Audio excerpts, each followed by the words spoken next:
Namaste, Jai Bharat. The Arab nations, all this right through, they were depending heavily on America for security, providing security. At least that is what they believed. As a result, we find American bases in many many Arabian countries, nations. So America had the basis, and these people, Arabs, thought that in case of a crisis, America will take care of things. But this very recent Iran America war conflict had proven things otherwise. Iran continuously attacked the other Arab nations. They attacked Arab nations saying that we are not attacking Arab nations per se, we are attacking the US bases in Arab nations. And the defense of America was not satisfactory to the Arabs.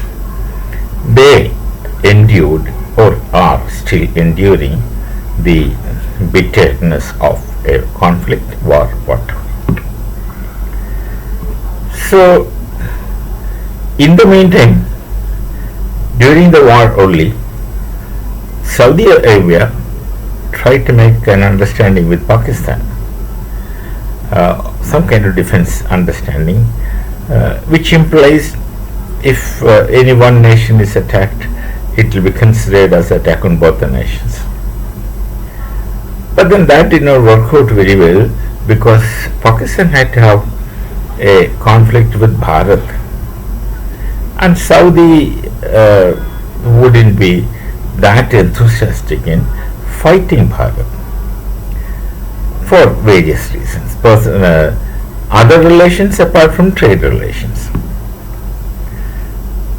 Saudi would fund them, give them money, but won't directly involve in a war. That's what one thinks. Recently, Saudi,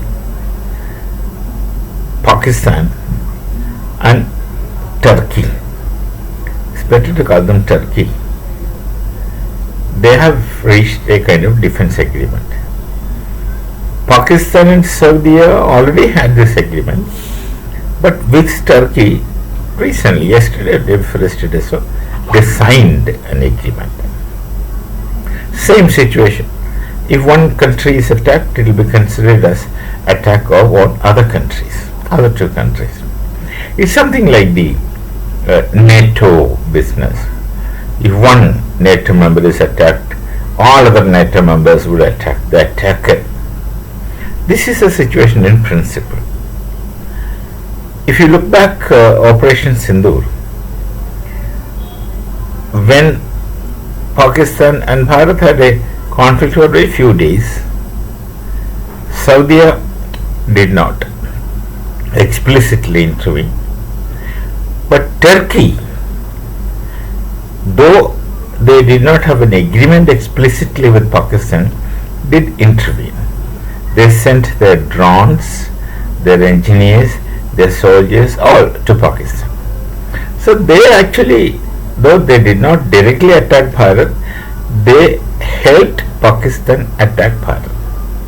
So as a matter of fact, this trio coalition is nothing altogether new, but then it was recently shaped into something of its shape, agreement. And how this would function in case of an eventuality, it remains to be seen how they will act. Now you see the situation.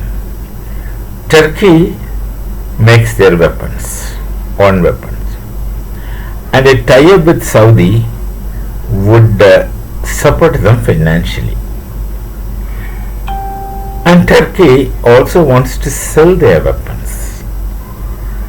Pakistan is taking weapons largely from China, loan mostly, but selling to Saudi will be direct cash money to Turkey. Turkey. So Turkey, they're already good in weapon manufacturing, and they would want to expand it and make it into international market. And international market has a character. They prefer a weapon which has been tested in war. So if the conflict is there, Saudi would Turkey would definitely want their weapons to be tested. And the drones last time were operating from Pakistan against Bharat did not make much promises, did not do very well.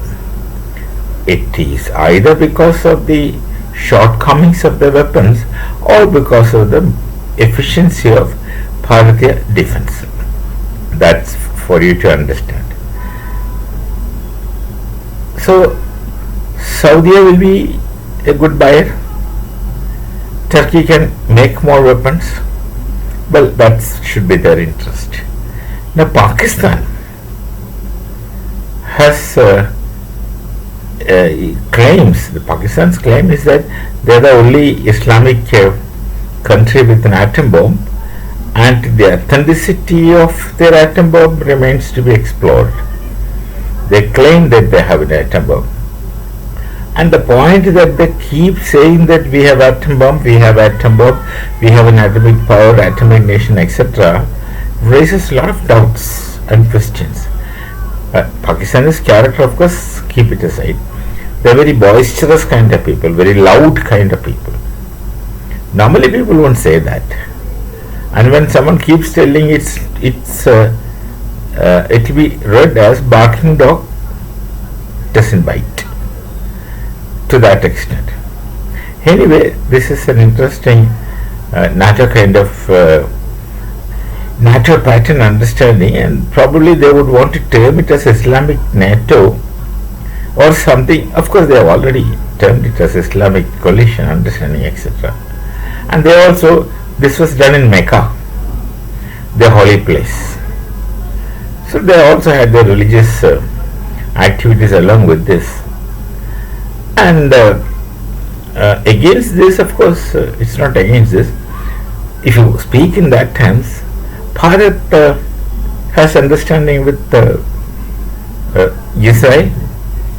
So much so when America was trying to threaten Israel, Israel was telling we have a solid front, that's Bharat. America can always let you down, but Bharat would not let any of their friends down, leave alone someone who is so close to us like Israel, Russia. Even other people also, we won't let people down. We have transparency. And we are a nation with history, and we are a nation with Sanskriti and culture. And there's certain things we won't do because we believe in Dharma. So Bharat, Israel, then Greece and Cyprus possibly could form an understanding. They already have an implied understanding, though nothing is in black and white as I understand. That is another what you call formation possible. Anyway, this is because of America. That's what I'm telling you. The Arab nations looking for security is because America failed. One more thing in Bharat, possibly UAE also should be with us, United Arab Emirates, and either Bahrain or Qatar, more likely Bahrain, I suppose, likely to be there. So that's a different kind of understanding. Not that they will be doing something in the imminent future, but that's a kind of security, a feeling of security, a feeling of understanding, etc. We shall meet again. Namaste. Jai Bharat, Jai Shri Ram.